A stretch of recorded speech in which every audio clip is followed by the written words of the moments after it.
You're listening to This Week in Palestine, a program dedicated to amplifying voices from the ground and offering critical perspectives on the ongoing struggle for justice, dignity, and liberation in Palestine.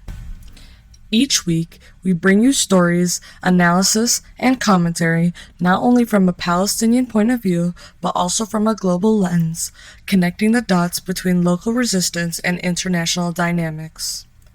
We explore how policies, power structures, and media narratives shape the lived realities of Palestinians and how those realities resonate with broader movements for justice around the world. Please note, the views and opinions expressed during the following hour are those of the hosts and guests and do not necessarily reflect the official positions of WZBC, Boston College, or its Board of Trustees. Our goal is not to offer sanitized sound bites, but to challenge assumptions, spark dialogue, and deepen understanding. Thank you for joining us on this journey. You are listening to This Week in Palestine, Truth and Justice Radio. صباح الخير، مساء الخير، أينما كنتم وأهلا بكم بهذا الأسبوع في فلسطين. معكم ريناد الغول. Good morning, good evening, wherever you may be. I'm your host, Reynad Al-Ghul, and I welcome you back to another episode of This Week in Palestine. Today, we return our focus to Gaza and the West Bank, where the world may be watching, but the suffering remains relentless. The headlines may shift, but the reality on the ground endures: displacement, resistance, and the daily struggle for dignity. It is Sunday, July 6th, 2025, and the question still echoes: how long must the people endure before the world moves from witness to action? Stay with us as we continue to shed light on the stories that matter. Why is the genocide still unfolding? Day after day, hour after hour, while the world watches in silence. Why have mass graves, starving children, and bombed out homes become background noise in the global conversation? Is this what we now call normal? Why are the cries of Palestinians so easily ignored, their suffering rendered invisible by media filters and political convenience? Why is it that those responsible for war crimes walk freely in suits and ties, shaking hands in diplomatic halls, while the victims are buried under rubble? When will the world say enough is enough? How can so many sleep soundly at night, knowing that entire families are being erased, that children are growing up under siege, and that justice is being denied in real time? These are not rhetorical questions. They are a moral reckoning, because silence is not neutrality, it is complicity. And if we allow this to continue, we are not just witnessing history, we are failing it. So ask yourself, what will it take for you to speak up? Because the time to act is not tomorrow, it's now. Let's turn now to a powerful conversation between Dr. Myriam Francois and her guest Ahmed Alnaouq as they explore a vital question: do ordinary people have the power to end the siege on Gaza? Together they unpack the role of global solidarity, public pressure, and the moral responsibility of those watching from afar. Let's listen in. Today we are joined by Palestinian writer and human rights activist Ahmed Alnaouq, whose new book, We Are Not Numbers, The Voices of Gaza's Youth, is already shaking up the digital conversation and reminding us that behind every statistic is a story, a family, a life. Ahmed, welcome to the show. Oh, welcome. Thank you very much for having me. It's my absolute pleasure to have you with us, Ahmed. You've co-edited this deeply touching book, which brings together the stories of so many young people from Gaza. And I wanted to ask you about this idea that when Palestinians tell their stories, they have to self-censor, they have to filter. How much did you have to filter in telling this book, Ahmed, and why? What a way to start the conversation, Mariam. Pam and I wrote the introduction. I wrote 3 stories in this book, and we also wrote the epilogue. And I'm very privileged to have done this work, because this is a work of more than 59 Palestinians, young people who have been writing their heart out to the world for the past 10 years. And these are their personal stories. So I'm very, very proud of this book. And I'm very proud to be the co-editor of this book. Well, when we talk about self-censoring, in this book, I believe that we encouraged our writers to write their stories unfiltered, completely unfiltered. Now, the problem with us Palestinians is that, as I said it before in another podcast,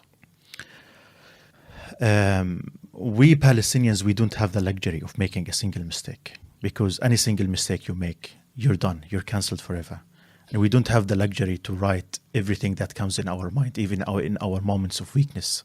Unfortunately, we'll have to always be vigilant. And it's not just the threat of being cancelled, right? You dedicate... Of course, it's not about being cancelled. I don't care about being cancelled. But for people who are like us, a Palestinian who lives in the UK, they can hurt you in many, many other ways. Right. And if you are a Palestinian who live in Gaza, and if you were speaking up, you could be easily targeted and killed, like what happened to Dr. Rifat Al-Hariri. He was killed for some jokes that he made on Twitter.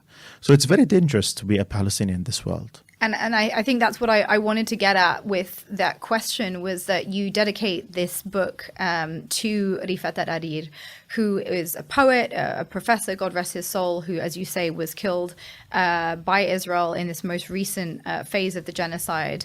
And, you know, Rifat is someone whose influence is very palpable through the book. And I was hoping we could talk for a few minutes about him, about why he was such a monumental figure, and perhaps why he was even targeted. He was targeted because he was dangerous to Israel. Why was he dangerous, Ahmed? Because he's smart, he's a writer, he's peaceful in some way, and he can make a huge difference. And Israel is so scared of people who can influence the world. They're very scared of people who can write, who can tell stories, who can author books, who can train the younger generation of the Palestinians who become writers and authors.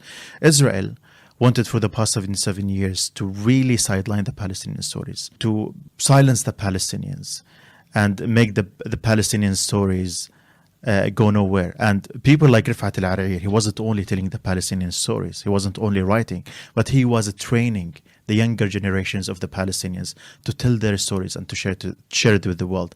And that is precisely why he is very dangerous to Israel. You know, I was trying to figure out earlier on, if you were around 30 years old, how many wars or how many assaults on Gaza you would have lived on. And it's like around 7, I think, and, you know, plus you can't count. No, but the major operations, Yeah. but absolutely you can't even count. And so how would you describe the impact on you and on people in Gaza of kind of living continuously with this threat? How do you live knowing that day to day, you know, a major shift can happen that can completely alters your life and those of people around you?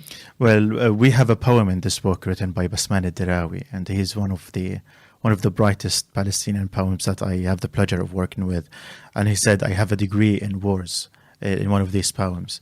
So unfortunately, if we want to count the major wars, I don't know what is the definition of major war, but ever since I was in Gaza, ever since that second intifada started, I forgot how many incursions, how many military invasions, how many wars Israel and assaults Israel launched against the Palestinian people.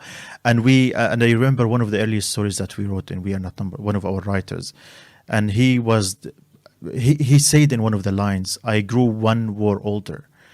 It's like now we calculate our time based on wars and incursions and military assaults in Gaza, not on in terms of years. And yes, this is something controversial. I said before, maybe these wars and this occupation and this siege and this blockade, it affected our life in many ways in a negative way. And it made us, we Palestinians, not normally human beings compared to other people who never experienced wars. And I'm not trying to make the Palestinians look bad, but What do you mean by that? The way we look to the world is different from the way normal people look at the world. We are different in many, many ways. And I remember when I first came to the UK, and it always puzzled me when I am like driving in a car and then I see normal people having picnic in a park and going out and enjoying their time and having a tan under the sun. And I was like, we always feel like Are they right? Are we right? What is normal life? We don't understand what life is about. One of my friends who's a child psychiatrist, he told me that people in Gaza, they just survive. They don't live. The concept of living in Gaza is different from the concept of living outside of Gaza, because our life in Gaza is all about like surviving this day or the following day. No one can really understand what living in Gaza is like, and especially now in the genocide. And that's why we started this project. That's why we started We Are Not Numbers, because we often read about Gaza as in numbers, as in statistics, as headlines, but no one really understands what is really going on in Gaza. And I need to tell you some examples. Yesterday I was calling my sister, and I still have two sisters who live in Gaza. And my sister told me, she was telling me what happens through her life. And she told me that recently one of her kids started to develop like some kind of skin disease because of the pollution, because of the lack of clean water. And then she took him to the hospital, and the hospital, they gave him an oral medication for this disease. And then when my sister was trying to give him this medication, she smelled the medication and it tasted sweet. So my sister told me that she tried to taste this medication. And when she tasted that medication, it turned out to be like sweet. So my sister told me that she and her 4 children took turns on this medication, tasting it and drinking it as if they're drinking some kind of a smoothie or good drink. And that is a medication that was meant to be for children. This is the way that people are now living in Gaza. They're risking their life there. Maybe this is not good for her health, but she urgently craved having a sweeter drink. Another day, she told me that for a few months, they've been craving tea. We're in the tea here. They're craving and drinking tea. People in the outside, they know of Gaza. Some of them got exhausted of hearing stories of Gaza and hearing about Gaza in the news. But no one really can understand what living in Gaza is like. And I believe that people in Gaza will be very disappointed when they know that the people lost interest in Gaza. And if people don't really understand what's happening, it's really disappointing. And that's why we try to encourage people to really read about Gaza and hear the stories from the Palestinians, because the pain that the Palestinians is going through is unimaginable. And I believe it becomes more painful to the people in Gaza to know that all of the pain and the suffering that they're going through is unnoticed by the world or unfelt. And certainly recent events have meant that a lot of what's been happening in Gaza has fallen by the sidelines of the news headlines, if it was ever there. You mentioned there that you had 2 remaining sisters in Gaza. Ahmed, I want to obviously start by expressing my condolences to you, because you have lost huge 21 members of your family in Gaza. I watched a number of episodes of other shows that you'd been on where people ask you about that pain. I actually don't know what it makes sense to ask to somebody who has experienced so much pain, aside from what do you do with pain on that scale. I sat there yesterday thinking about it. I was like, I can't even wrap my head around that. I can't wrap my head around it. The pain of losing one person you love is immense. What do you do with that amount of pain? I don't want to say that I'm used to it or this pain is numb and I don't feel it anymore, because you feel it every single day. But what can I do, Mariam? What can I do? If I want to live really my pain, I would just disappear and not talk to people, not talk to media, not work, not do anything. But we don't have that luxury, Mariam. We'll have just to keep reminding ourselves that we are living here for a purpose. That my life is not only my life. My life is the lives of the Palestinian people. And they depend on me to tell their stories and to share it with the world and advocate for their rights. So it's not up to me to really immerse myself in my pain and do what I want to do. I'm not doing what I want to do. I'm doing what I need to do for the sake of my people. And that's why I'm forcing every day in the morning to wake up. I don't want to wake up. Every day when I wake up, I don't want to wake up. I want to keep sleeping forever. I don't want to go to work. I don't want to meet people. I don't want to do anything of what I'm doing right now. But it's not up to me. So what I do with my pain, I use it as a weapon, as a vehicle to reach my goal and the goal of the Palestinians, which is liberation and freedom and justice. And this is what I'm doing with my pain right now. For a lot of people, pain of that magnitude would turn to anger. I, don't have anywhere near your connection to what's happening in Gaza, and I feel a huge amount of anger. As you should. I think a lot of people do. Do you feel angry, and who are you angry with? Anyone who goes through what I am going through should feel angry, should be angry. They should be angry about with anyone and with everyone, with everything, with the world, with Israel, with the Palestinian factions, with all those who failed us, with the Arabs, with the Muslims, with the Christians, with the Jews, with everyone. We should be angry because we have been let alone. We have been disappointed by the entire world. Everyone is watching us being slaughtered every day, and no one is moving a finger to change it. And I'm angry with that. I don't like it. But I always try to not make my anger control me or make me do stuff that I shouldn't do. I use my anger. I try to use my anger in a positive way, in a way that I encourage people, I inspire people to do some action. I will not show my anger to the world that I will not make my anger make me full of hatred, because hatred and anger are not good things. And sometimes they can be a drive for not for good, for failure. And I'm always aware of what should I do with my anger? What should I do with my pain? Or should I make it control me or not?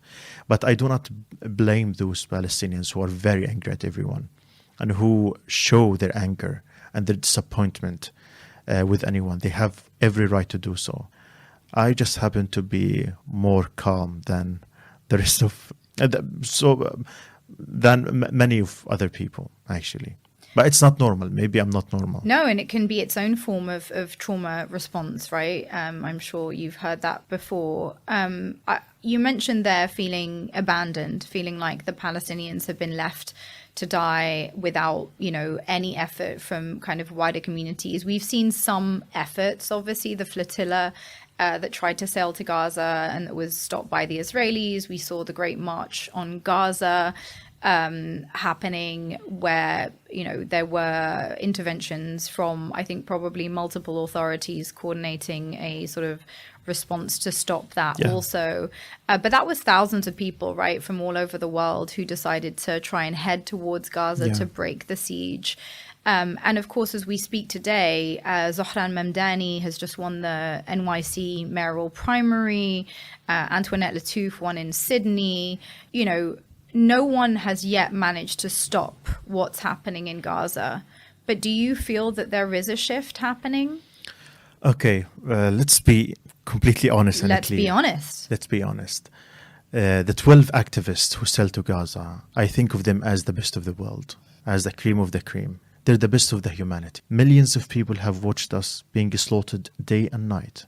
And Mariam, I always think of Gaza as this very small strip of land. 2.2 million people live in Gaza. And for the past 20 months, they've been surrounded by everywhere, and they've been bombed and starved day and night for 20 months. And even those who want to escape Gaza, there's nowhere that they can escape. Imagine living a life for 20 months where you know that you can't do anything to prevent your murder. Not even if you surrender, not even if you want to escape. There's nothing that can prevent Israel from killing you, and they're killing the Palestinians every day. Even those who go and seek food, they're being shot and killed. And the world is watching. And then after 20 months, only 12 people came out to help the Palestinian people. I think they are the best, but I'm very disappointed in the world. And I believe, Mariam, that if the world want to stop the siege in Gaza, if they want to break the siege in Gaza, they can. People have the power to stop the siege in Gaza. If one ship managed to go to Gaza, even if they did not arrive, I'm sure that 1,000 other ships can do it. And until now, we've heard some people are organizing for another 1,000 ships, but it's not happening so far. Yeah. But I know that people in Europe, in the West, in the East, everywhere, they have the power to stop the genocide in Gaza. They have the power to stop the siege, the starvation in Gaza. And unfortunately, not much has it changed. But you asked about the elections in the US, and that's a positive thing. And I believe that the way I see the world right now, I'm not very optimistic about the current situation. I'm not very optimistic for the short-term future, But I know that in the long run, Palestine is winning. I know that Palestine is the future. And I know that what's happening in Gaza right now is motivating and inspiring the world for a change against the empire, a change against a revolution, against the establishment, the system that has oppressed. We in the West, we don't live in democracy. We don't live in a really free world. We live in a world where the few elite who has the power and authority controlling our life, our opinion, and everything. And we're just being fooled. We have been fooled for the past 70 years after World War II. And this has to change. And I think it will change, because what is happening in Gaza, the genocide in Gaza, it is cultivating a new movement. A movement not only for Palestine, a movement for justice everywhere. And unfortunately, we don't have the luxury of time and waiting. We have to start now, and we have to start big. Otherwise, more and more people will die in Gaza. More and more people will die everywhere, and more people will be oppressed. And we don't have that luxury of time. So I'm happy about the future that will come, but I want it to happen faster than the pace now we're seeing. Do you feel that people could be doing more? Of course they can do more. And what would you like people to see people doing more of? Because I think, there's it's a very important question for people to hear answered by a Palestinian in particular, because I think a lot of people are sort of saying, well, we've tried all the formal routes, we protest, we write to our MPs, we are, many people attending multiple protests to be on the streets regularly, trying to speak up about it. Is it that people need to take more risks? I love the protests. I often go to the protests and I speak at these protests, and I believe the protest is an amazing congregation of people who call for justice and freedom for the Palestinian people. They're very important. The protests have to continue. They have to go on.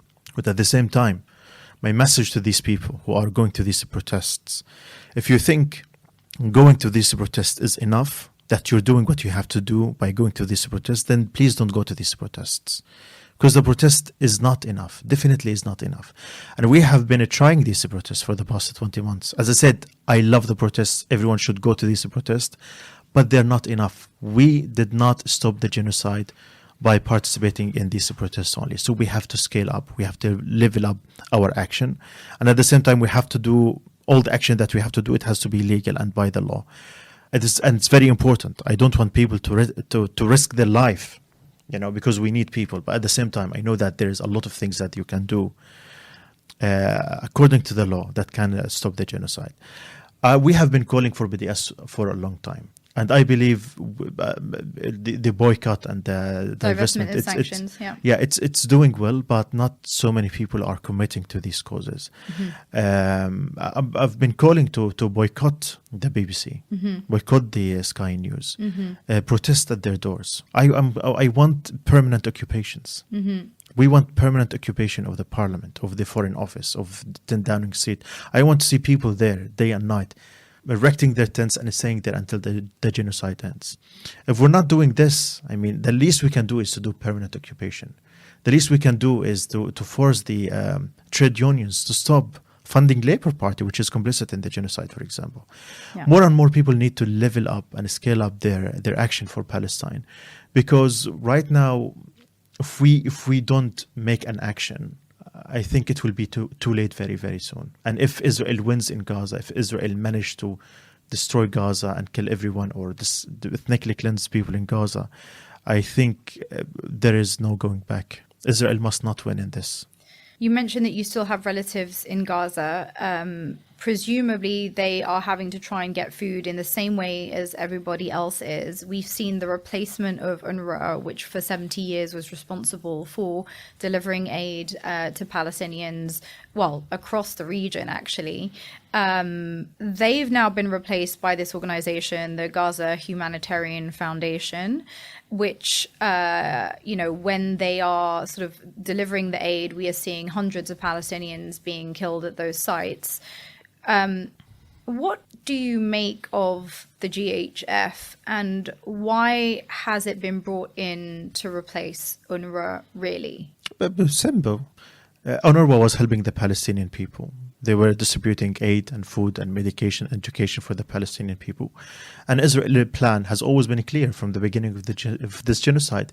They want to destroy Gaza. They want to destroy everything that gives way of life to the people in Gaza. And UNRWA was giving a way of life to the people in Gaza. Israel, when you think, why would Israel bomb the hospitals? Of course Israel would bomb the hospitals, because the hospitals give way of life to the people in Gaza. They give them a treatment. So Israel don't want Palestinians to be treated. So they would bomb the hospitals. Why would they bomb the schools that are taking as shelter for the Palestinian people? Because they don't want the Palestinian people to have shelters, of course. And they bombed the bakeries in Gaza. Why would they do that? Because they don't want Palestinian people to eat. They want to make the life of the Palestinian people very, very, very hard. That the moment that Israel forced the borders to open, everyone would leave Gaza and live forever. And this Gaza Humanitarian Foundation, it is a death trap. Is it a branch of the genocide? Of course it is. Of course it is. It's run by Americans and Israelis, the same people who are killing the Palestinian people. And when you think about it, Israel has been claiming that UNRWA is run by Hamas, or they're anti-Semitic, and Hamas is stealing the aid. So they came up with a new way of distributing it to the people in Gaza, and we say, okay, this is why do you even kill the people who come to receive aid and food from this Gaza Humanitarian Foundation? If that is your own way of distributing food, you should encourage people to go there, not kill them. But you know what's happening? Israel killed the people who seek aid there, because Israel is not interested in giving Palestinians food in the first place. They want them to starve. They want them to die. But they want to save face by pretending to the world that they have a foundation there that gives food to the people. So they're shooting Palestinians so that Palestinians don't go the other day, and to claim that they are doing their best to give food to the people in Gaza. But unfortunately, the Palestinian people don't have an option but to go there. And we think about it. Every day Israel killed 30 or 40 or 50 Palestinians there.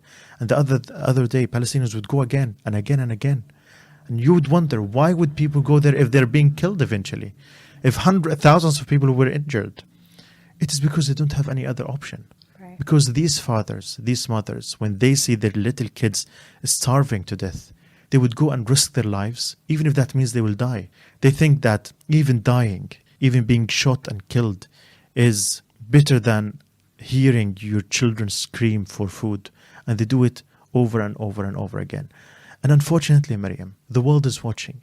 And accepting the smoke and mirrors, right? Because we're sort of discussing it in legacy media as if this is actually part of an aid effort, as opposed to part of the wider genocidal project. And I think that's something that I'm really curious to hear your view on, because I know you've obviously taken issues with a lot of the way in which the reporting on Gaza has been undertaken. You mentioned the BBC, you mentioned Sky, but I'm sure you could point the finger beyond them as well. Is there a problem in how the GHF is even being described in legacy media currently? The only way to describe the Gaza Humanitarian Foundation is as a death trap, as a tool of the genocidal Israeli state that's being used to kill the Palestinians and starve them and humiliate the Palestinian people. If you're not reporting that in this way, then you are aiding and abetting the genocide. Then you're encouraging the genocide. There's no other way to put it in words. Right, by affording them otherwise legitimacy in terms of what they purport to be doing versus what's actually happening on the ground. You mentioned these criminal gangs, and of course the internet is full of content claiming that Hamas is stealing aid. But Netanyahu has acknowledged backing criminal groups, including ISIS-affiliated gangs, arming them to allegedly push back Hamas because, I quote Netanyahu here, any harm to the Hamas regime serves us. Is there a sort of engineered social collapse being undertaken here? Why is Netanyahu arming these gangs? He has always been arming these gangs. And I remember at the beginning of the genocide, Israel and the Israeli propagandists would always say Hamas, ISIS, ISIS, Hamas, claiming that Hamas and ISIS are the same thing, and that the Palestinian people supported Hamas and voted for Hamas, then the Palestinian people are ISIS. But now it's clear who is ISIS and who is supporting ISIS and who is really giving ISIS a protection and money and weapons and the trucks, the that's same trucks Netanyahu. that went into Israel in the 7th of October. Now Israel is giving these ISIS groups the same kind of trucks. So now we would wonder why would Israel support ISIS and give them weapons? What do you mean by that? Israel always loved ISIS. Israel was treating ISIS fighters in Syria who were injured, and we all know that. And Israel loves ISIS, and Israel loves when Palestinians are too extremists, because they want to portray all the Palestinians as these terrorists and extremists. But at the same time, in real time, these people are not even religious. This ISIS group in Gaza, they're not even religious. They're not even claiming to be good Muslims who are protecting Islam as ISIS would usually do. They are drug dealers. And they have been imprisoned by Hamas because they were drug dealers, because they were caught having a huge amount of drugs, and they were distributing to Gaza. And they have always been supported by Israel. Israel is engineering this social collapse. They have been known for a very long time to be supporting drug dealers in Gaza, giving them drugs so that they destroy the Palestinian people. They have been supported with weapons to make like this Palestinian rift and clashes among the Palestinians. And now during the genocide, from the very beginning, they have been instructing their collaborators and ISIS, Israeli-backed ISIS, to go to these humanitarian convoys to steal it and to destroy it. Why? Because they want the Palestinians to starve, because they want the Palestinians to be angry, because they want Palestinians to fight with each other. Yeah, it's interesting you say that, because I still feel that this sort of the Hasbara, the spin, the kind of Israeli attempts to kind of constantly control the narrative around what's happening is still working to some extent, because we continue to see sort of a legacy media obsession with Hamas. Despite the fact that we know that in many ways Israel facilitated Hamas rule by allowing the entry of funds to them during their time of rule. And we also know that was kind of an attempt to weaken the PLO. We also know that Hamas has offered to step down in the last month or so in favor of a technocratic government in exchange for a ceasefire. That hardly made the news, and Israel clearly did not accept that. So if Hamas has agreed to step down, and the Israelis claim that this is all about Hamas and Hamas no longer being in control, why don't we have a ceasefire, Ahmed? Because simply Israel does not want a ceasefire. And Israel, maybe I can dare to say that Israel does not want to see the total collapse of Hamas, by the way. Netanyahu was very insistent that he wants to support Hamas by the Qatari money that goes to Gaza. They wanted to see that, because they want to keep the Palestinians separated from each other, West Bank and Gaza. And even in the 70s, by the way, they were trying to support Hamas to overcome the PFLP.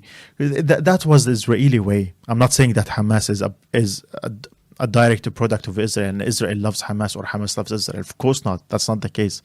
But Israel always wanted to encourage the separation between the Palestinian factions from the Palestinian people, because that serves the Israeli interest, definitely. And that's very unfortunate. So why is Israel doing this? Because Israel does not want a ceasefire. Israel does not want to see a total collapse of Hamas. Israel does not want their hostages back. And it's not a claim, it's a reality. Netanyahu does not want his hostages back. Netanyahu was killing his own hostages. Netanyahu was killing his own people on the 7th of October by the Hannibal Directive. That is not me, a Palestinian, trying to throw some claims here or there. This is facts. Israel wants a ceasefire only when there are no Palestinians in Gaza at all. When all of Gaza is completely destroyed. Israel thinks of this war or this genocide as an opportunity, an opportunity to get rid of the Palestinians, all the Palestinians in Gaza. For now in Gaza, and then we'll go to the West Bank. And I don't think Israel will want to end the war, the genocide, before that objective is completed. We know that there have been some of the largest land grabs in the West Bank over the course of the last 20 months. It's been a real opportunity, whilst eyes were on Gaza, to grab even more territory within the West Bank. And now there's news of a tunnel being built, basically connecting the West Bank to Jerusalem, which I think would essentially ensure that all Palestinians between Jericho and Jerusalem would essentially be, ethnically cleansed, and it would also make as you say, the connection between these populations a lot more tenuous. And so simultaneously, and it sort of feels like a pattern. Tell me, I'd love to hear your thoughts on this, but it feels like almost like a pattern where every time there's a talk of some sort of a Palestinian state, which we've seen a number of European leaders calling for, that discussion is happening simultaneously to the geographical erasure of any potential Palestinian state. And so I'm curious to hear what you make of these calls that we're hearing now increasingly for the recognition of a Palestinian state, or the more recent EU-backed initiative to discuss a two-state solution, when the reality that we see on the ground is of a very fast pace and increasingly fast pace physical disintegration of that, even as a geographical entity. Well, in Israel now we see fascism is on the rise. Now we see ministers in the Israeli government who are complete fanatics, fascists, whose own purpose of life and joining politics is to grab lands and to annex the West Bank. Now, if you study the Israeli psychic, they're very interested in the West Bank. The West Bank for them is very, very important because they have this kind of, I don't know, the Judea and Samaria idea. Judea and Samaria idea. And for them, the West Bank is way more important than Gaza. So it has always been very clear that Israel wants to annex the West Bank and all of the West Bank. And even at the peace talks after Oslo, the settlements did not stop. They have always been consistent. They have always been building new settlements. They have always been swallowing more Palestinian lands than the West Bank. Yes, there are some states who are recognizing Palestine in Europe, but I believe that is only just to save face. Like they want to pretend that they're doing something for Palestine after they have watched the genocide. But I don't think that can actually change the facts on the ground. Israel is determined to annex the West Bank, all of the West Bank, and to ethnically cleanse the people in Gaza. And the more states recognize the state of Palestine, the more Israel will take more lands. And in the middle of the genocide, everyone will be focused on the genocide in Gaza, and they will forget that there is an active plan of ethnic cleansing in the West Bank, an active plan of annexation, and it will continue. And I believe if people really want to help Palestine, these European countries, they should do something more effective than just recognizing the state of Palestine. I wonder what you make of the argument I've heard floated in some spaces that actually the push to restart this idea of a two-state solution is less actually about preserving Palestine and maybe actually about preserving Israel at a time where its existence has never been more contested among younger audiences in particular. I actually lean towards this idea, to be honest. I don't know. I don't want to really underestimate what people are trying to do for Palestine or the steps by the states and what they do for Palestine. If the other states want to tell the Palestinian people that they stand with the Palestinian people, that they really oppose the genocide, then there are more effective ways to show their solidarity and their support for Palestine. Like, for example, enforce an arm embargo on Israel. How is it that you recognize the state of Palestine and you still complicit in supporting arms to Israel? How is it that you see a country that is committing a genocide against their own people and you still have their ambassadors in your country? Mm-hmm. You still have normal relations with Israel. How is it that you still do trades with Israel? That all doesn't make sense. I'm not very occupied with the idea of one-state solution or two-state solution. I just want a solution that would protect the Palestinian people. But we all know that the two-state solution is really dead. And if people want to really enforce a two-state solution, it should be in more meaningful way than just a state, just recognizing a Palestinian state that does not have any borders, does not have any sovereignty, that does not have any freedom. And it lives under the boots of the Israeli occupation. We need more than symbolic gestures, I'm hearing at this point. Exactly. More than symbolic gestures. In your book, Ahmed, you talk about your older brother. There's a really moving story. It's actually the first story in the book that's about your older brother, Ayman, God rest his soul. He was killed as a resistance fighter by an Israeli airstrike in the 2014 assault on Gaza. And you've said in past interviews very clearly that you would never have made the same choices as Ayman. So I want to ask you, what does resistance mean to you personally? Well, resistance is a very broad concept. When we say resistance, we don't necessarily mean the armed resistance in which people go and attack Israeli soldiers or violent resistance. Resistance comes in many, many, many shapes, many, many, many forms. One of them is writing. Writing is, I think, one of the most important forms of resistance. Journalism is one of the most important forms of resistance. Telling the Palestinian stories, art, sharing the culture of the Palestinian people, and also resilient on the Palestinian lands is a form of resistance. All of these are forms of resistance, and we Palestinians we should protect our right of resistance. Do you think that when you are, because I've seen you interviewed on a number of different shows where, despite kind of acknowledging that you'd lost 21 members of your family and more, I'm sure, injured and still going through the genocide, the question of being asked to condemn Hamas comes up again and again and again in these interviews. When you are asked, do you condemn Hamas, Ahmed, what is really being asked? They want any statement from a Palestinian who lost his family that would justify the murder and the genocide of the Palestinian people. And by the way, I don't have a problem with condemning Hamas or Hamas acts. It's not that I'm good friends with Hamas. I don't have a problem with that. But when I'm asked in a hostile environment to condemn Hamas, this is like, okay, this is a Palestinian person who's giving Israel the justification to kill the people in Gaza and to do the genocide in Gaza. If I were ever asked to condemn Hamas or talk about what I think of Hamas, I don't have a problem with that. But if I am in a neutral environment or if I am in a friendly environment. But unfortunately now, we Palestinians, we view the mainstream media or these journalists as people who are serving in the Israeli army in a way or another. And I do not want to support the Israeli army in any way possible. I do not want to help the genocide against my people. And that's why I always refuse to answer this question. In the West, there's a focus on non-violent resistance as being a sort of morally superior way to gain your freedom.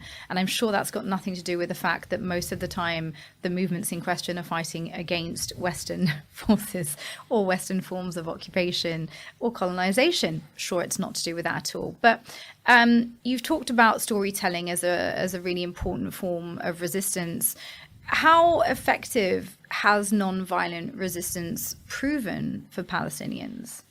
You know, Mariam, in many times when I was watching movies, historic movies, they would always tell you that those who were resisting oppression and occupation and colonization throughout history, throughout time, were the good people.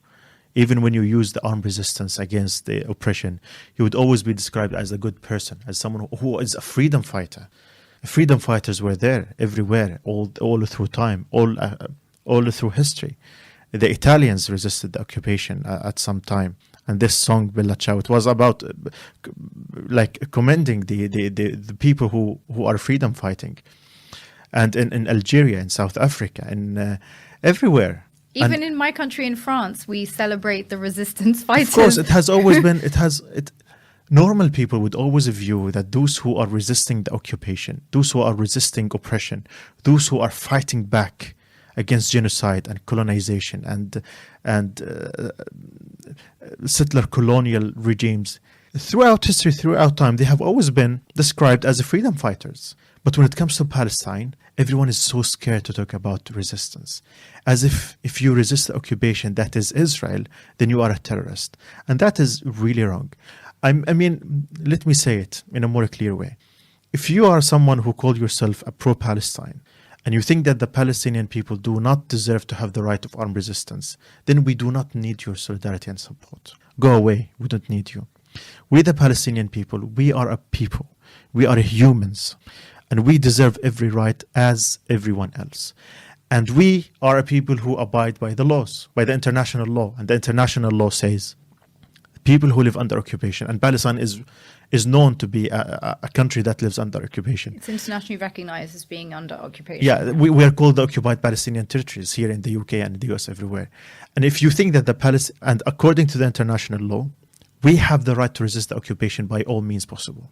I am someone who believes in I believe that the Palestinian people have the right to resist the occupation with arms, but I don't believe that this way is very helpful to the Palestinian people. Well, this is the big debate, right? Which is particularly about the effectiveness given the impact on your relatives, your friends, people that you've left behind in Gaza today who are living through the consequences, right, of the choices of armed resistance. But I want to put this quote, if I may, to you from the Palestinian writer and activist Mohammed Al-Kurd, who's recently written a book around this notion of perfect victims. He says, "If I stood and read a poem before the Qalandia military barrier, it wouldn't crumble and catch fire." That's a checkpoint for people, obviously, who are not aware of Qalandia.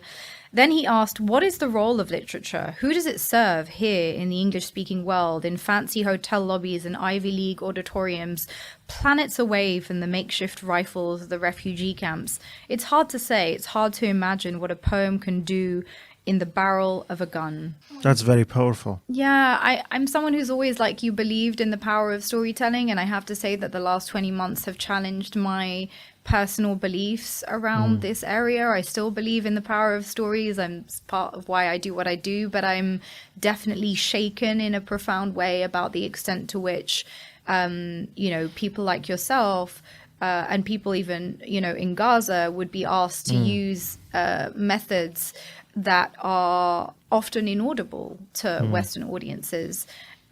What would you say in response to Mohammed Al-Kurd's Well, I think Mohammed Al-Kurd is a giant. He's amazing, and he's the best writer I know. And he's a friend of mine. I love him so much. He's amazing. And what he's talking about is very reasonable. It's very realistic. It's right now, if you live in Gaza under this genocide and tell the people in Gaza writing is a form of resistance, they would laugh at you.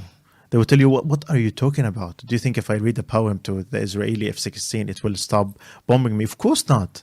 Of course, right now we are in a position where writing and all of it's not going to stop the genocide, especially as we're dealing with this genocidal maniac army that is intent to killing all the Palestinian people and every one of the Palestinian people, especially the young people, by the way, because they think of them as future terrorists, as they think. Yeah, I don't disagree with Muhammad. Muhammad has all the right to say and to write whatever he wants, and I love his book, Perfect Victims. But one thing I want to say, I'm not saying that there is one form of resistance that we have to adopt and go forward with it. I would never pretend to believe that writing is the only meaningful and effective way of resisting the occupation. That is bullshit. I'm sorry.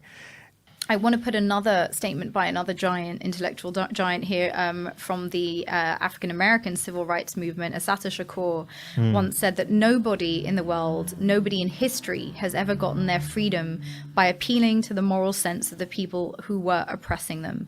Whether that is, as we've just mentioned, the Black civil rights movement in the US, South African apartheid, Ireland, in all these struggles, we have a dominant resistance embodied by the people, typically, often actually non-violent. Just the fact of existing as a Palestinian or as a person under occupation is resistance, as we know. But there is typically also a militarized wing who keep pressure to ensure that the occupiers or the colonizers have to come to the negotiating table. What do you say to this idea? I love this conversation with you, Maria. Thank you, Ahmed. Well, here's the thing. Anyone who claims that appealing to Israel will give you a right back is an idiot. Appealing to Israel, to the oppressor, will never give you any rights. These people do not see you as a human being to begin with. They see you as an animal who just needs to be destroyed and ethnically cleansed from Gaza. But when we talk about the peaceful resistance, we're not talking about appealing to the oppressor. We're talking about using every means, every pressure against the occupation. I was walking through South Bank the other day and I saw a big bust of Nelson Mandela, hero of the anti-apartheid movement. Do you think one day we'll see the bust of a Palestinian leader in central London representing what I'm sure by then will be a very whitewashed version of the Palestinian liberation struggle? 100%. I see it happening. It will happen. Now, the majority of people here in the UK, they support justice and freedom for the Palestinian people. And every day, things change, and it will change. And they see it will happen. But the question is when. Yeah. Not whether it will happen or not, but when. And I really want it to happen right now. I don't want to wait. Because the more time we wait, the more Palestinians will die. Right. And at the moment, what do you make of this move to seemingly isolate Netanyahu and Ben Gvir from the wider picture of Israeli accountability? I'm sure you've noticed It is this. an attempt to save Israel. Because the problem is not Netanyahu. Only an idiot would think that the problem in Israel is Netanyahu.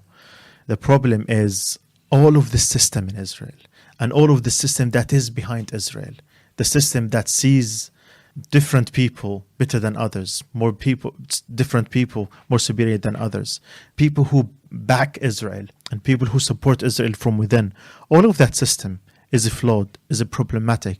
And now, because everyone is seeing that the ship is sinking, they want to make it's only Netanyahu's problem. So tomorrow we will replace Netanyahu and Israel will be an amazing safe haven for everyone. No, this is not going to happen. You'll have to crush the apartheid in Israel. You have to destroy that system. If you don't, then the problem will persist. And I have to tell you, those who killed my family, the 14 kids in my family, it was not Netanyahu who pulled the trigger. It was a chain of personnel, leaders and pilots and militants who took the decision to kill my family. Netanyahu did not pull the trigger when they kill hundreds of Palestinians who are seeking aid and the Gaza Humanitarian Foundation distribution centers. It was soldiers on the ground. And all of that system is flawed, it's problematic, it's racist, it's dangerous, and it has to be stopped. It has to be brought to a halt.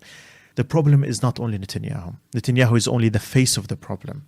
And saving Israel will require to sacrifice Netanyahu to put another face of it. And I don't accept that.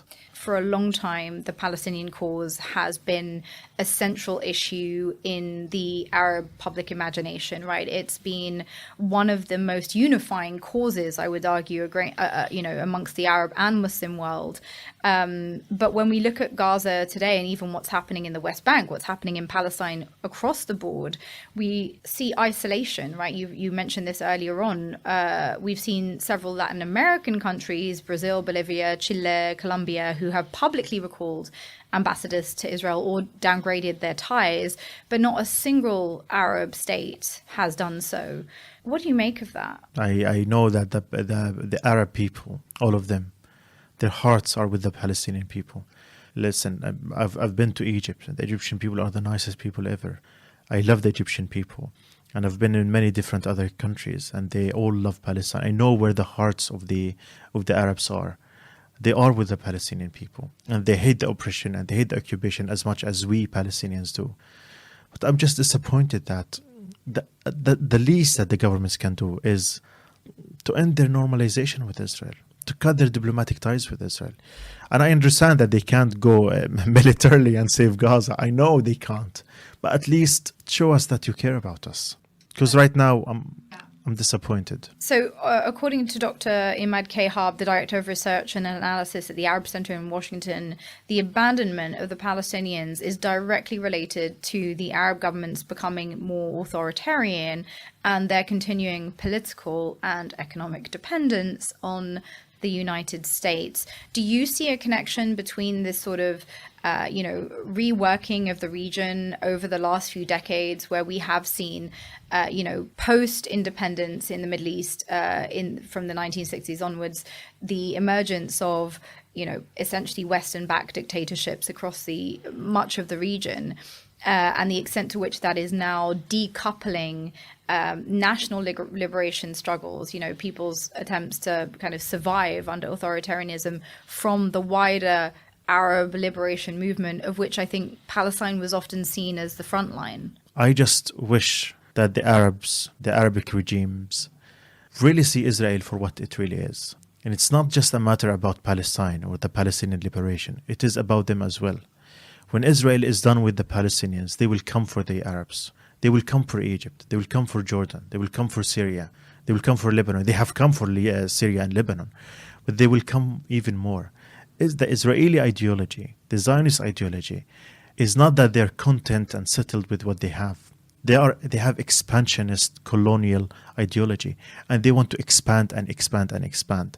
And Israel, they will never rest until all the Arab regimes, all the Arab countries are not settled. It is not in Israel's interest that they have powerful, strong, independent economies with the Arabs. They will always want to destroy the Arab countries. They will always want to destroy the Arab stability. And after they're done with Gaza, they will come to everyone. So I really encourage them to wake up, because they're not helping their people. They're not even helping themselves by standing by. And unfortunately, the Arabs are now standing by. They're not doing any meaningful thing to stop the genocide. They're not doing any meaningful steps to stop Israel. So I want them to wake up. Final question to you, Ahmed. There'll be people who are watching this who will be wanting to take their cue from you on what more they can be doing. They're here in this country, they're protesting, they're writing to their MPs, they are trying to boycott. You know, what more would you call on people to be doing at this time, given what you've urgently laid out in terms of this is not abstract, this is not happening in the future, this is happening right now? Do you know what I want people to do? I want them to close their eyes and imagine for a moment that what's happening in Gaza right now is happening to them, that they were in the shoes of the Palestinian people, that the starvation is their starvation, that the children who are being killed and starved in Gaza are their own. I want them to imagine that for the past 20 months, they have been living surrounded by everywhere, from everywhere, and they're being bombed day and night. That for the past 77 years, they have been deprived of their freedom, of their sovereignty, that they are living under brutal military occupation, that for the past 18 years, they have been living under brutal siege and blockade. I want them to imagine, if they were in that position, what would they want other people who are watching them to do? And then do what comes to your mind. Ahmed, thank you so much for sharing your story and bring this incredible book to the world. Thank you very much for having me, Mariam. Thank you, Ahmed. You are listening to This Week in Palestine, Truth and Justice Radio. I want to take a moment to highlight an urgent call to action that demands our attention. Every Tuesday, from 12 o'clock to 1 o'clock p.m., community members gather for the Stand Out to Stop the Killing outside the Zionist Consulate at 20 Park Plaza in Boston. This is more than a protest. It's a stand for humanity, for accountability, and for the lives being lost in silence. Your presence matters. Show up, speak out, and stand for justice. That's all for today's episode. Stay informed, stay engaged, and never stop asking the hard questions. Until next time, I'm your host, Ahmed Alnaouq, and you've been listening to This Week in Palestine. If you have any questions, thoughts, or would like to support our work, feel free to reach out at TWIP-PODCASTS@gmail.com. We'd love to hear from you. A heartfelt thank you to you, our listeners, and to the incredible team working behind the scenes to bring this show to life. Deep gratitude to Bob Funk, Stanley Robinson, Stephen Lowe, Sophia Rose Woolman, Lish, Tahani Abu Mosa, Dr. Bethany Marks, Dr. Rana Awad, Professor Ann Lucas, Juliette Salama Olivier, and Mohammed El Ghul. Your dedication and passion make this possible. This Week in Palestine is a production of Truth and Justice Radio, proudly broadcasting from WZBC Student Radio at Boston College. As always, thank you for spending your time with us as we continue the journey toward Palestinian liberation. We'll see you next week. Everything was quiet, then came the sound. My teddy bear fell as I looked around. Where did Mama go? She was just right here. And Papa's voice I strained to hear.